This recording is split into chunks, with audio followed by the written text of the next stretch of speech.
তো hello everyone, welcome back এমজে family ব্লগে চলে আসলাম আর একটু খুব সুন্দর ব্লগ নিয়ে। তো বিশেষ কিছু কারণের জন্য আমি আমার বসন্ত উৎসবের থেকে শুরু করে তারপরে বুড়ি ঘর পোড়ানো থেকে শুরু করে দোল খেলা উৎসব কিছুই তোমাদের সাথে শেয়ার করতে পারিনি। তো আস্তে আস্তে ভিডিওর মধ্যে সব কিছুই তোমাদের সাথে কথা বলবো, শেয়ার করব। তো তোমরা সবাই কেমন আছো? আশা করছি সবাই ভালো আছে। আমি এখন একটু ভালো আছি, মানে আমার গলা এখন একটু ভালো আছে। বিশেষ কিছু কারণ বলতে গলার আমার অনেক সমস্যা হচ্ছিল, যার কারণে আমি ভয়েস দিতে পারছিলাম না। আর এই ভিডিওটা বলতে গেলে পুরোটাই ভয়েস দিয়ে করতে হতো, সেই জন্য। আর আমার বাড়ির পিছনে যেহেতু কাজ হচ্ছে, তো ওইখানে নানান রকমভাবে শব্দ হচ্ছে, যার কারণে আমি আরও ভয়েস দিতে পারছি না। রাতের বেলা একদমই হচ্ছিল না ভয়েস দেওয়ার জন্য। দিনের বেলা যাও একটু সময় পাচ্ছিলাম, মানে এখন যেহেতু ছোটোখাটো একটু মানে পাড়ায় জানো তো উৎসব লেগেই আছে, তো সেই কারণে। তো চলো, অনেক কথা বলে নিলাম। তো তোমাদেরকে আমি এখন যে ভিডিওটা তোমরা দেখতে পাচ্ছ, এটা হচ্ছে বসন্ত উৎসবের, মানে যেদিন দোল ছিল তার আগের দিন বসন্ত উৎসব আমাদের নাচের গ্রুপ থেকে এটা সবাই গেছিলো। তো সেদিনকার আমার মেয়ে যায়নি, কিন্তু কিছুটা ভিডিও তোমাদের সাথে শেয়ার করছি। তো ও যায়নি সেদিন, বাকি সবাই গেছিলো। আর এই বসন্ত উৎসবে প্রত্যেক বছর যায়, এই বছরই ও যেতে পারিনি। হ্যাঁ, যেতে পারিনি, আমার জন্যই যেতে পারিনি। আমার একটু অসুবিধা থাকার কারণে নিয়ে যেতে পারিনি। তো সেই জন্য ভাবলাম যে ও যায়নি তো কী হয়েছে, ভিডিওটা তোমাদের সাথে শেয়ার করি। প্রত্যেকে কত সুন্দর লাগছে দেখতে পাচ্ছ। আর মানে বলতে গেলে বড়রাই বেশিরভাগ গেছে। তো এইবারে আর ওই মাঠে প্রোগ্রামটা করা হয়নি। প্রত্যেক বছর যে মাঠে প্রোগ্রামটা করা হয়, সে বসন্ত উৎসবে প্রোগ্রামটা করে না। তোমাদের সাথে কিন্তু বুড়ি ঘরের ভিডিওটা শেয়ার করব। তো চলে আসলাম, এখন বাজে রাত 10:30, মানে ওই দিনই রাত 10:30। তো 10:30টার সময় সবাই যে যার পড়াশোনা করতে গেছিলো, ম্যামের কাছে, স্যারের কাছে সব পড়াশোনা করে চলে এসছে। তারপরে এখন 10:30টার সময় বুড়ি ঘর পোড়ানো হবে। আর বুড়ি ঘরটা যখন বানানো হয়েছিল তখন আমি ছিলাম না, সেই জন্য তোমাদের সাথে দেখাতে পারিনি। আর যেহেতু আমরা বাগান বাড়িতে থাকি, আর আমাদের এখন খুব সমস্যা হয়, মানে কোনো কিছু করতে আমাদেরকে দেয় না। আর চারিদিকে এখন পুরো গাছপালা ঠন করে জ্বালাতে বারণই করেছিল, সেই জন্য বেশি বড় করা হয়নি, ছোটোর উপরে করা হয়েছিল। আর সবাই হাতে জল নিয়ে রেডি ছিল। যেই বুড়িঘরটা ধারণা হয়েছে অমনি জল দিয়ে দিয়েছে, ওই জন্য বুড়িঘরটা ভালো করে আর কি পোড়ানো হয়নি, ধরানো হয়নি। তো এইটুকুই ভিডিও তোমাদের সাথে শেয়ার করা ছিল বুড়িঘরের। তো এরপরে আমি বাড়িতে চলে এসেছিলাম। তো এই ভিডিওটা যেহেতু করা হয়েছিল, পরে আমি ভয়েস দিচ্ছি, তো তার জন্য আমি বলছি বাড়িতে চলে এসেছিলাম। ওরা ছিল অনেকক্ষণ। আর জানো তো বুড়ি ঘরের মধ্যে আলু, টমেটো, অনেক কিছু পোড়া দিয়েছিল, তো আমরা সেগুলো নিয়ে চলে এসেছিলাম। মর্নিং বন্ধুরা, ওয়েলকাম ব্যাক এমজে ফ্যামিলি ব্লগে। তা দেখতে পাচ্ছ একদম পুরো রং মেখে ভূত হয়ে গেছি। তো এখন বাজে তোমার 10:30, এখন থেকে ব্লগটা শুরু করছি।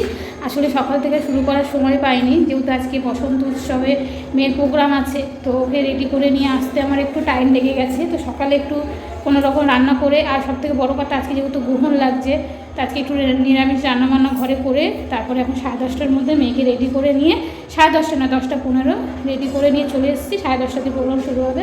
তো এসেই তো আমাকে প্রথমে রং মাখিয়ে ভূত করে দিয়েছে। তো আজকে যেহেতু দোল, সবাইকে জানাই হ্যাপি হোলি। বন্ধুরা, তোমরা সবাই সাবধানে সুস্থভাবে খেলো। আর আমাদেরও খেলা হবে বাড়ি গিয়ে, এখান থেকে প্রোগ্রামটা শেষ করে তারপরে যাব। আর এখানে একটু টিফিন দিয়েছিল, তো মেয়ে খাচ্ছে, আমি খাইনি। চা বিস্কুট খেয়ে সবে এসছে। আমি কোনো রকম রান্না করে এসছে, তোমার দাদাভাই কাজে দিয়ে চলে এসছে।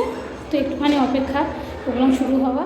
তো প্রত্যেক বছরে ক্লাব থেকে মেয়েকে ডাকা হয় বসন্ত উৎসবে প্রোগ্রাম করা বা নাচ করার জন্য। তো এরা সবাই তো প্রভাত ফেরিতে গেছিলো, মেয়ে যায়নি, কারণ অনেক সকালবেলায় বেরিয়েছিল। ওই সকালবেলায় অত তাড়াতাড়ি করে মেয়েকে রেডি করে আমার পক্ষে সম্ভব হয়ে ওঠেনি, সেই জন্য প্রভাত ফেরিতে আসেনি। তো আমরা এসে দেখি সবাই চলে এসেছিলো। আর এসে কি সুন্দর ফুল দিয়ে এখানে একটু রঙ্গোলি বানিয়েছিল। আর তাড়াহুড়ো করে করেছে, মানে হাতে একদম সময় কম ছিল। তো কিছু ফুল দিয়ে কিছু আবির দিয়ে করেছিল, যে যেমন পেরেছে করেছিল। আর এখানে মেয়েকে একটু টিফিন দেওয়া হয়েছিল, হালকা একটু ওআরএসের জল, কেক আর তোমার হচ্ছে কেক দিয়েছিল, কলা দিয়েছিল, আর মাথায় একটা ফুল লাগিয়ে দিলাম ওকে। কারণ এই ধরনের ফুল ওর পিছনেই প্লাস্টিকে রাখা ছিল, তো বলেছিল যারা যারা লাগাবে প্রত্যেকে লাগাতে পারো, আমি লাগাইনি, মেয়েকে লাগিয়ে দিয়েছিলাম। তো তারপরে তোমার দাদা ভাইও চলে এসেছিলো কাছ থেকে, আর ও এসে সবাই দাঁড়িয়েছে, আর আমাদের লিপি দিয়ে ওকে আবির মাখিয়ে দিল, সাথে মেয়েকেও দিয়েছে।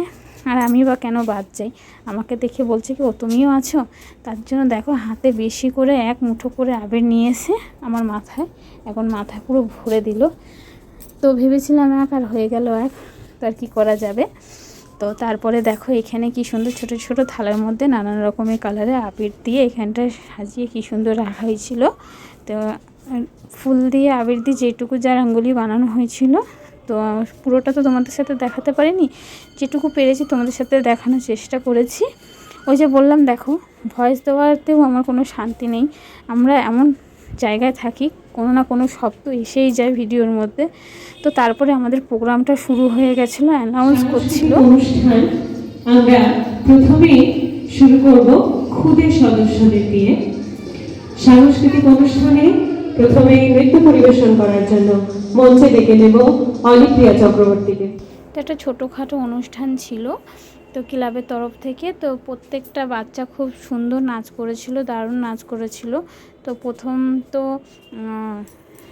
মানে তোমার নাচের থেকে শুরু হলো, তারপরে গানও হয়েছিল, আর ছোট ছোট বাচ্চাগুলো খুব সুন্দর নাচ করেছিল, তারপরে গান হয়েছিল। আর এদিকে দেখো মেয়েকে, ও না আজকের বলছে কি মা আমি কখন বাড়ি যাব, বাড়িতে গিয়ে রং খেলবো, সবাই বসে আছে ওর জন্য, আর ও খালি ভাবছে যে আমার নাচটা কখন হবে আর আমি বাড়ি যাব। আর ও এক এক সময় রাগ করছে, ও এক এক সময় হাসছে, জানে না ও কী করছে, রাগে হাসছে যে কখন হবে ও নাচটা। তো এখন এই গান হবে, লাস্ট গানটা হওয়ার পরে এই নাচটা হবে। আর ও দেখো ব্যাকুল হয়ে পড়েছে যে কতক্ষণ ও নাচবে আর যাবে। তা আমি ওকে বলছি যে তুই নাচটা ঠিকঠাকভাবে করতে পারবি তো, বলছে না। তো যাই হোক, এখন নাচ শুরু, তোমরা দেখবে আর বলবে কেমন ও নাচ করে। শেষ নৃত্য পরিবেশনা দেখে নেব। নৃত্য পরিবেশনের জন্য মঞ্চে ডেকে নিচ্ছি স্নেহা ওরাওকে।